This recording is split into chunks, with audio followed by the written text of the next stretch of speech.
Assalamualaikum warahmatullahi wabarakatuh. Bagaimana kabarnya anak-anak? Bertemu lagi ya dengan Bapak ya, Septo Mulyono. Kali ini kita akan membahas pelajaran pendidikan Pancasila dan Kewarganegaraan kelas 9 semester 1 ya, dinamika perwujudan Pancasila sebagai dasar dan pandangan hidup bangsa. Ini bagian kedua ya materi kita, dinamika nilai-nilai Pancasila. Nah, pertama, dinamika nilai-nilai Pancasila sesuai dengan perkembangan zaman. Jadi Pancasila berisi 5 sila yang pada hakikatnya berisi 5 nilai dasar yang fundamental. Nilai-nilai dasar dari Pancasila tersebut adalah nilai ketuhanan yang Maha Esa, nilai kemanusiaan yang adil dan beradab, nilai persatuan Indonesia, nilai kerakyatan yang dipimpin oleh hikmat kebijaksanaan dalam permusyawaratan perwakilan, dan nilai keadilan sosial bagi seluruh rakyat Indonesia. Dengan kata lain, nilai dasar Pancasila adalah nilai ketuhanan, nilai kemanusiaan, nilai persatuan, nilai kerakyatan, dan nilai keadilan. Jadi nilai dasar Pancasila dapat menyesuaikan diri dengan perkembangan zaman. Dengan kata lain, nilai-nilai tersebut tetap dapat diterapkan dalam berbagai kehidupan bangsa dari masa ke masa. Ya, jadi ada 5 nilai: ketuhanan, kemanusiaan, persatuan, dan kerakyatan, dan serta nilai keadilan. Ya. Hal tersebut ya dikarenakan Pancasila merupakan ideologi yang bersifat terbuka. Nah, Pancasila itu bisa diterapkan dari kehidupan berbangsa dari masa ke masa karena bersifat ideologi terbuka sifatnya. Kita bahas apa itu ideologi terbuka. Sebagai suatu sistem pemikiran. Nah, ideologi itu sistem pemikiran ya. Ideologi sangatlah wajar jika mengambil sumber atau berpandangan dari pandangan dan falsafah hidup bangsa. Hal tersebut akan membuat ideologi tersebut berkembang sesuai dengan perkembangan masyarakat dan kecerdasan kehidupan bangsa. Nah, suatu pemikiran yang bersumber dari pandangan falsafah hidup bangsa.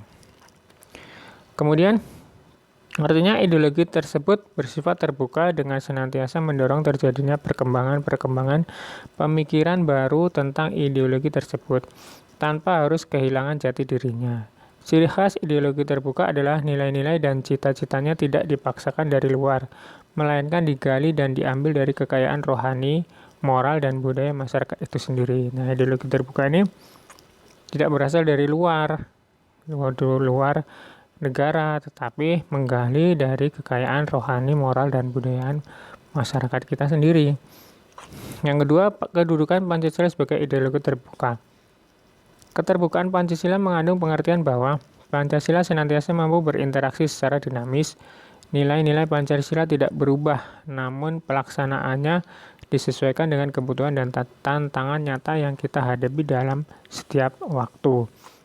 Hal ini dimaksudkan untuk menegaskan bahwa ideologi Pancasila bersifat aktual, dinamis, antisipatif, dan senantiasa mampu menyesuaikan diri dengan perkembangan zaman, ilmu pengetahuan dan teknologi, serta dinamika perkembangan aspirasi masyarakat. Ya. Selanjutnya, keterbukaan ideologi Pancasila mengandung nilai-nilai sebagai berikut. Yang pertama, nilai dasar, yaitu hakikat kelima sila Pancasila: ketuhanan, kemanusiaan, persatuan, kerakyatan, keadilan. Nilai-nilai dasar tersebut bersifat universal. Jadi ada 5 nilai dasar yang tadi Bapak sebutkan, sifatnya universal sehingga di dalamnya terkandung cita-cita, tujuan, serta nilai-nilai yang baik dan benar. Nilai dasar ini bersifat tetap dan terlekat pada kelangsungan hidup negara. Nilai dasar tersebut selanjutnya dijabarkan dalam pasal-pasal Undang-Undang Dasar Negara Republik Indonesia tahun 1945. B. Nilai instrumental, yaitu penjabaran lebih lanjut dari nilai-nilai dasar ideologi Pancasila. Misalnya, program pembangunan yang dapat disesuaikan dengan perkembangan zaman dan aspirasi masyarakat. Undang-undang dan departemen-departemen sebagai lembaga pelaksana juga dapat berkembang. Pada aspek ini senantiasa dapat dilakukan perubahan. Nah, tadi nilai dasarnya, ini instrumentalnya. Jadi bisa dijabarkan nilai dari nilai-nilai dasar ideologi Pancasila. Yang ketiga, yang C, nilai praksis, yaitu merupakan realisasi nilai-nilai instrumental dalam suatu pengalaman nyata dalam kehidupan sehari-hari, dalam bermasyarakat, berbangsa, dan bernegara. Dalam realisasi praksis inilah, maka penjabaran nilai Pancasila senantiasa berkembang dan selalu dapat dilakukan perubahan dan perbaikan reformasi sesuai dengan perkembangan zaman dan aspirasi masyarakat. Pancasila sebagai ideologi terbuka secara struktural memiliki 3 dimensi. Dimensi idealisme. Dimensi ini menekankan bahwa nilai-nilai dasar yang terkandung dalam Pancasila bersifat sistematis, rasional, dan menyeluruh itu pada akhirnya bersumber pada filsafat Pancasila. Dimensi idealisme yang terkandung dalam Pancasila mampu memberikan harapan, optimisme, serta mampu mendorong motivasi pendukungnya untuk berupaya mewujudkan cita-citanya. Dimensi normatif. Dimensi ini mengandung pengertian bahwa nilai-nilai yang terkandung dalam Pancasila perlu dijabarkan dalam suatu sistem norma, sebagaimana terkandung dalam norma-norma keagamaan. Dalam pengertian ini, Pancasila terkandung dalam pembukaan Undang-Undang Dasar Negara Republik Indonesia tahun 1945 yang merupakan tertib hukum tertinggi dalam negara Republik Indonesia, serta merupakan stat fundamental norm, pokok kaidah negara yang fundamental.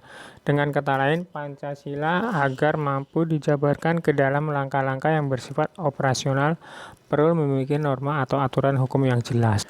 Selanjutnya, dimensi realistis ya.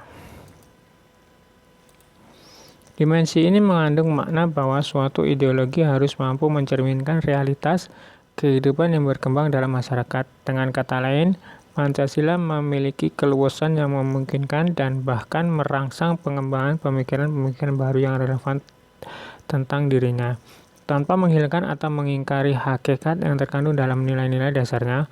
Oleh karena itu, Pancasila harus mampu dijabarkan dalam kehidupan masyarakat secara nyata, baik dalam kehidupan sehari-hari maupun dalam penyelenggaraan negara. Itu dimensi realistis ya. Intinya, Pancasila harus mampu dijabarkan dalam kehidupan masyarakat secara nyata, baik dalam sehari-hari maupun dalam kehidupan negara. Baik, tugas kali ini materi 2 kelas 9 tanggal 29 Juli 2020. Tulislah materi dari video ini ya. Kerjakan di buku tulis pendidikan kewarganegaraan. Jangan lupa tulis nama, kelas, dan mata pelajaran.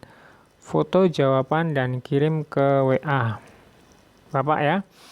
Baik, itu saja dari Bapak. Jika ada pertanyaan bisa WA ke Bapak. Kurang lebihnya Bapak mohon maaf dan Bapak ucapkan terima kasih. Bapak akhiri. Assalamualaikum warahmatullahi wabarakatuh.